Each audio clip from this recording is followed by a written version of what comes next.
Students हम देखेंगे reaction of third period elements with chlorine. Chlorine के साथ हम क्लोरीन गैस जो होती है इसके साथ हम रिएक्शन देखेंगे थर्ड पीरियड के एलिमेंट्स का। तो यहाँ हमने थर्ड पीरियड के एलिमेंट्स मेंशन कर दिए हैं। सोडियम से स्टार्ट होते हैं, sodium, magnesium, aluminium, then silicon, then phosphorus, sulphur, then chlorine itself भी आ गया, ठीक है, एंड देन आर्गॉन, ठीक है।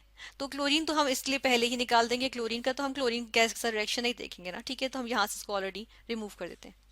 और यहाँ पर एक और को हम रिमूव करेंगे, वो है हमारे पास आर्गॉन। आर्गॉन का रिएक्शन ही नहीं होता क्लोरीन के साथ, किस वजह से? क्योंकि आर्गॉन जो है वो हमारे पास क्या आ जाती है, नोबल गैस आ जाती है, ठीक है। और नोबल गैस के ऑक्टेट कंप्लीट होता है, इस वजह से वो तो कभी चाहेंगे नहीं कि वो किसी और चीज के साथ रिएक्शन करें, क्योंकि वो तो अनस्टेबल हो जाएंगे। तो इसलिए हम देखते हैं कि ये दो एलिमेंट्स थर्ड पीरियड के हैं जिनको हमने क्या किया, रिमूव कर दिया, ठीक है। तो हमने अपनी लिस्ट में से इन दोनों को रिमूव कर दिया है, और बाकियों की हम बात कर लेते हैं, ठीक है। तो यहाँ पर हम बात करेंगे, वन बाय वन करेंगे इनको, हम जो है वो हॉरिजॉन्टली की जगह वर्टिकली अरेंज कर लेते हैं, ठीक है ना, ताकि हम इनके रिएक्शंस देख सकें। तो यहाँ पे सबसे पहले जो हम रिएक्शन देखेंगे वो सोडियम का होगा। सोडियम का हम क्लोरीन गैस के साथ रिएक्शन देखेंगे, ठीक है। सोडियम जो है वो क्लोरीन गैस की प्रेजेंस में बर्न करेगी, और किस तरह से ऑरेंजिश सा फ्लेम हमारे पास प्रोड्यूस होता है, और बनेगा क्या, हमारे पास यहाँ पे बन जाएगा टेबल सॉल्ट, जिसको हम कहते हैं सोडियम क्लोराइड बन जाएगा, ठीक है। तो हम यहाँ पर लिखेंगे क्या बन गया हमारे पास, NaCl यानी कि सोडियम क्लोराइड, ठीक है। और साथ में इस इक्वेशन को हम बैलेंस कर देते हैं। इस इक्वेशन को बैलेंस करने के लिए हम देखते हैं कि यहाँ दो क्लोरीन है, तो यहाँ पे 2 लगा देते हैं, यहाँ 2 लगा देंगे, और यहाँ पर भी 2 लगा देंगे, ठीक है। इस तरह से ये इक्वेशन हमारे पास बैलेंस हो गई, और ये एक सॉल्ट बन गया हमारे पास, व्हाइट कलर का होता है सोडियम क्लोराइड, जो कि टेबल सॉल्ट होता है, हम घर में भी यूज करते हैं, नमक जो यूज करते हैं, ठीक है। नेक्स्ट हम क्या करेंगे, मैग्नीशियम के साथ रिएक्शन देखेंगे। मैग्नीशियम भी हमारे पास जो है वो बेसिकली यहाँ से सॉरी, इसको हम देखते हैं कि मैग्नीशियम भी हमारे पास क्लोरीन के साथ जो है वो क्लोरीन की प्रेजेंस में जो है वो बर्न करती है, ठीक है। क्लोरीन के एटमोस्फेयर में जहाँ जहाँ क्लोरीन प्रेजेंट हो, तो वहां पर हम देखते हैं मैग्नीशियम को बर्न करें तो हमारे पास क्या बनता है, सोडियम क्लोराइड की तरह हमारे पास यहाँ पर भी मैग्नीशियम क्लोराइड बनता है। अच्छा, दोनों रिएक्शंस काफी इंटेंस होते हैं, दोनों के साथ जो रिएक्शंस है ना, हम देखते हैं कि काफी इंटेंस होते हैं। और सोडियम के साथ मैग्नीशियम के साथ अगर हम देखें तो हमारे पास व्हाइट सी फ्लेम आती है, ठीक है। जिस तरह हमने ऑक्सीजन के साथ रिएक्शन पे देखा था ना कि हमारे पास व्हाइट सी फ्लेम आया था, ठीक है, इसी तरह हम देखते हैं कि यहाँ पर भी हमारे पास क्या है, व्हाइट सी फ्लेम आ रही है, ठीक है, इस तरह से बर्न होने पे, और इंटेंस बिल्कुल बहुत ब्राइट सी होती है, ठीक है। फिर हम बात कर लेते हैं कि अब हम देखेंगे क्या चीज, अब हम देखेंगे एल्यूमिनियम का रिएक्शन देखेंगे क्लोरीन गैस के साथ। एल्यूमिनियम का क्लोरीन गैस के साथ रिएक्शन देखें तो यहाँ पर हम देखते हैं कि हमारे पास क्या बन जाता है, क्लोराइड बन जाएगा, ठीक है। यहाँ कौन सा क्लोराइड बनता है, एल्यूमिनियम क्लोराइड, AlCl3, ठीक है, एल्यूमिनियम क्लोराइड बनता है। एल्यूमिनियम क्लोराइड हमारे पास पेल येलो सा हमारे पास आ जाता है, एक सब्सटेंस आ जाता है, ठीक है, एक सॉलिड आ जाता है, यानी ये हमारे पास पेल येलो टू व्हाइट सा जो है ये पाउडर फॉर्म में हमारे पास सॉलिड आ जाता है, ठीक है। और इसको हम देख लेते हैं कि ये एंटीपर्स्पिरेंट के तौर पे भी यूज होता है। बहरहाल हम यहाँ पर इसकी हमने देखा है कि रिएक्शन हुआ एल्यूमिनियम का क्लोरीन के साथ, तो हमारे पास क्या चीज बनी है। इस इक्वेशन को साथ के साथ ही हम बैलेंस करेंगे। लेकिन क्लोरीन यहाँ 3 है, तो ऐसे करते हैं, यहाँ पर हम 3 लगाएंगे, 3 इंटू 2 6 हो गए, यहाँ 2 लगा देंगे, 2 इंटू 3 6 हो गए, क्लोरीन हमारे पास बैलेंस हो गए। एल्यूमिनियम देख लेते हैं 2 है, तो यहाँ पर भी हम 2 लगा देते हैं, ठीक है। इसके बाद हम देखेंगे रिएक्शन यहाँ पर क्लोरीन के साथ किसका, सिलिकॉन का रिएक्शन देखेंगे, ठीक है। सिलिकॉन के साथ हम रिएक्शन देखते हुए हम यहाँ देख लेते हैं कि क्लोरीन, जब हम सिलिकॉन का पाउडर लेंगे, पाउडर फॉर्म में सिलिकॉन को लेंगे, और इसका हम क्या करेंगे कि हम क्लोरीन गैस जो है उसके ऊपर से पास करवाएंगे, ठीक है। एक हमने ट्यूब के अंदर सिलिकॉन का पाउडर ले लिया और क्लोरीन गैस को उसके ऊपर से पास करवाया, ठीक है, और हीटेड फॉर्म में जो सिलिकॉन का पाउडर होगा हीटेड फॉर्म में हमारे पास मौजूद होगा, ठीक है, क्योंकि ये इतनी आसानी से तो रिएक्ट नहीं करेगा ना। तो हम देखते हैं कि हमारे पास क्या चीज बन जाएगी, सिलिकॉन क्लोराइड, SiCl, सी हम थोड़ा सा कैपिटल लिखेंगे, थोड़ा सा बड़ा कर लेते हैं, SiCl, और ये बनेगा 4, SiCl 4 सिलिकॉन टेट्राक्लोराइड, ठीक है। ये हमारे पास एक लिक्विड फॉर्म में आ जाता है, जो कि बहुत इजीली वेपराइज कर जाता है, फ्यूम्स में उड़ जाता है, ठीक है। तो इसको हम कहते हैं कि सिलिकॉन टेट्राक्लोराइड बन गया, ठीक है। ये हम कहते हैं कि लिक्विड होता है। और यहाँ पर इक्वेशन को हम बैलेंस भी करेंगे साथ के साथ, यहाँ 4 क्लोरीन है तो यहाँ 2 लगा देते हैं, इक्वेशन बैलेंस हो गई, सही। उसके बाद हम आते हैं, हमारे पास होता है फॉस्फोरस, और उसके बाद होगा हम देखते हैं सल्फर, ठीक है।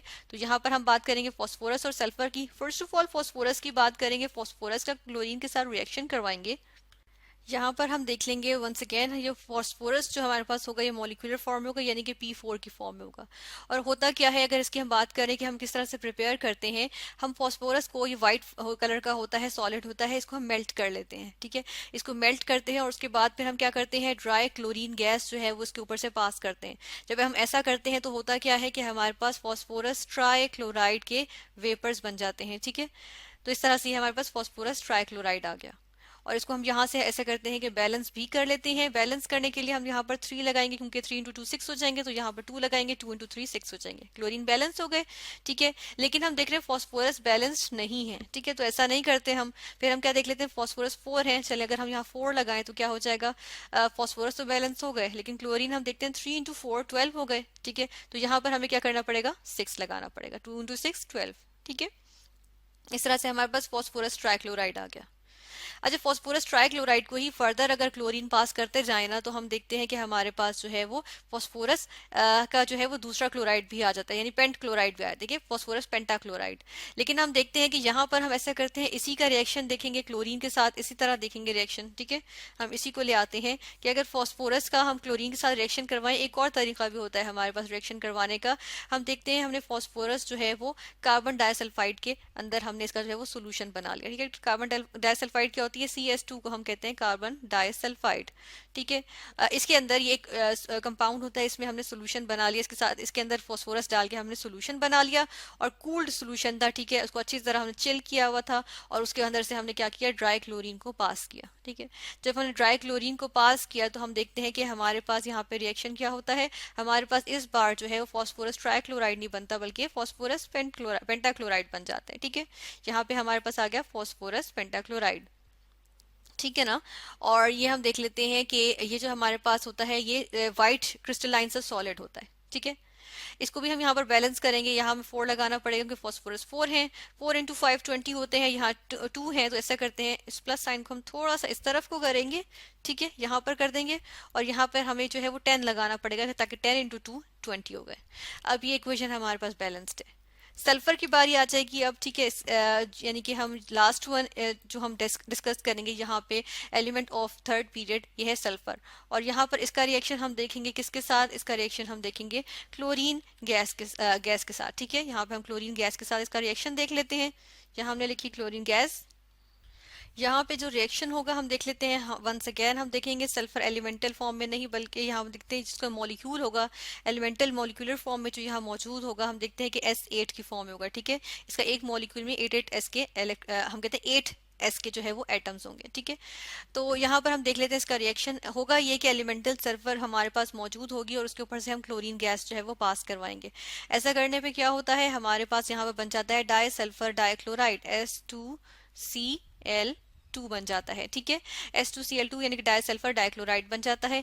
जिस कंटेनर में या जहाँ पे भी हम, जिस फ्लास्क में हम बना रहे होते हैं इसको, ठीक है, जिसमें भी हम इसको बनाएंगे, यानी एलिमेंटल सल्फर लिया, और उसके अंदर जैसे ही हम उसके अंदर क्लोरीन गैस पास करवाते हैं, और हम देखते हैं जैसे ही हमारे पास डाइसल्फर डाइक्लोराइड बन जाता है, तो जो सोल्यूशन होता है, जो मिक्सचर होता है, हम देखते हैं उसका कलर गोल्डन येलो सा हो जाता है। ठीक है, यहाँ पे हम इसकी इमेज भी ले आए हैं, किस तरह से इस तरह गोल्डन येलो सा इसका सोल्यूशन हो गया। ठीक है, किस वजह से, क्लोरीन पास करने के बाद जब हमारे पास डाइसल्फर डाइक्लोराइड आया, तो इसकी फॉर्मेशन की वजह से। ठीक है, तो ये हमारे पास क्या होता है, एक लिक्विड फॉर्म में आ जाता है।